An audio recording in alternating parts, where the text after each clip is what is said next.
بہاولپور سے 240 کلومیٹرز اور رحیم یار خان سے تقریباً 55 کلومیٹر دور تحصیل صدقہ آباد کے گاؤں بونگ میں واقع اس مسجد کو اپنے عمدہ ڈیزائن، منفرد طرز تعمیر اور جاذب نظر خطاطی کی وجہ سے خاص شہرت حاصل ہے۔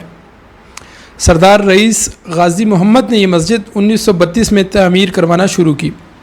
رئیس محمد غازی اعزازی مجسٹریٹ اور بہاولپور اسمبلی کے رکن بھی رہے۔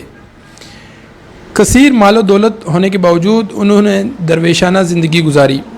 دینی تعلیم کا حصول، عبادت و ریاضت، سماجی کاموں اور مختلف علاقوں میں مساجد کی تعمیر ان کی زندگی کا مشن رہا۔ رئیس غازی محمد نے اپنے خاندانی محل نما گھر کے قریب 1932 میں بونگ مسجد کی تعمیر کے لیے ہدایات دی اور کثیر سرمایہ فراہم کیا۔ تعمیر کے ایک ایک مرحلے پر انہوں نے ذاتی دلچسپی لی۔ البتہ مسجد کی تعمیر کی نگرانی کے لیے ماسٹر عبدالحمید کو مقرر کیا، جنہوں نے نہایت محنت اور توجہ سے مسجد کی تعمیر کی نگرانی کی۔ مسجد کی تعمیر کے لیے آسٹریا، ہنگری، اٹلی اور دیگر ممالک سے سنگ سرخ، سنگ مرمر، سنگ خارا، سنگ سرمئی اور سنگ سیاہ منگوائے گئے۔ ان پتھروں کو کاٹنے اور تراشنے، ٹائلوں پر پھول بنانے، خطاطی کرنے، سندل کی لکڑی پر باریک اور نفیس کام کرنے والے، گلکاری کرنے والے، سونے کے پھول بنانے والے سینکڑوں کاریگروں کی خدمات حاصل کی گئی۔ یہ مسجد 1932 سے 1882 تک تقریباً 50 سال میں مکمل ہوئی۔ ان 50 سالوں میں ہزاروں کاریگروں نے مسجد کی تعمیر میں حصہ لیا، جن کا تعلق پاکستان اور انڈیا سے تھا۔ مسجد کی تعمیر کے دوران کئی کاریگر عمر رسیدہ ہو گئے، کئی انتقال کر گئے۔ ان کے بیٹوں اور بعض کے پوتوں نے یہ ذمہ داری سنبھالی۔ یوں 3 نسلوں نے اس مسجد کی تعمیر میں حصہ لیا۔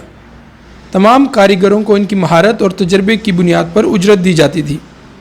ماہر کاریگروں کا ہر طرح سے خیال رکھا جاتا تھا، بلکہ ان کے بچوں کی شادیوں کے اخراجات رئیس غازی محمد ادا کرتے تھے۔ مسجد کی تعمیر میں مصروف کاریگروں کے قیام و طعام کا انتظام بونگ میں ہی کیا گیا تھا۔ بہت سی مراعات بھی ان کاریگروں کو حاصل تھیں۔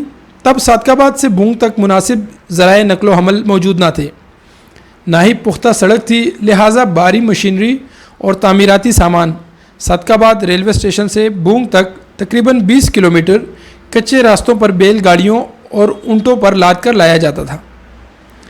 مسجد کی تعمیر کے لیے کوئی باقاعدہ نقشہ نہیں بنایا گیا تھا۔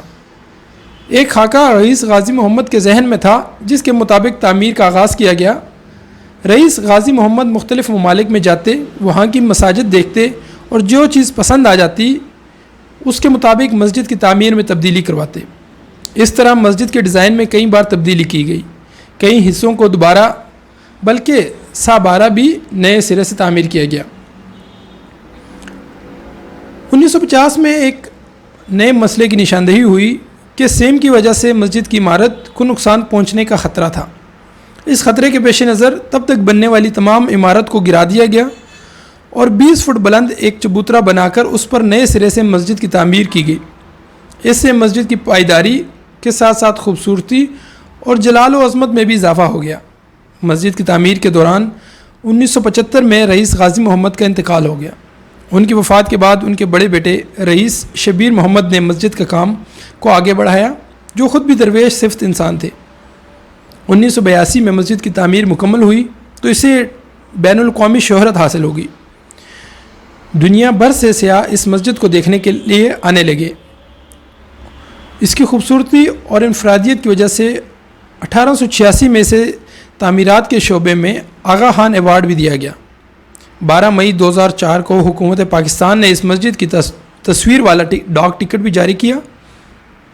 بونگ مسجد میں ایک وسیع دارالمطالعہ، مدرسہ اور وہ حجرہ بھی موجود ہے جہاں رئیس غازی محمد عبادت کیا کرتے تھے۔